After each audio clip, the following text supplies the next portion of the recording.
VSR8 is primarily designed for high reliability, void-free soldering between high-power chips and substrates. It utilizes vacuum, inert, and reducing atmospheres to optimize soldering quality. VSR20 features a larger vacuum chamber than the VSR8. With precise process gas flow control, it is suitable for packaging of semiconductor lasers, RF microwave modules, IGBT, and more.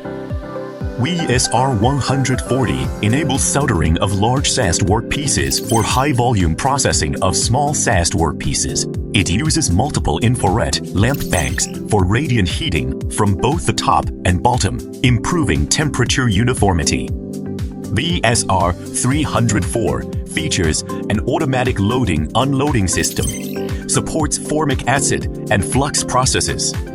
It is mainly used for high-efficiency soldering of power devices such as IGBT and SiC.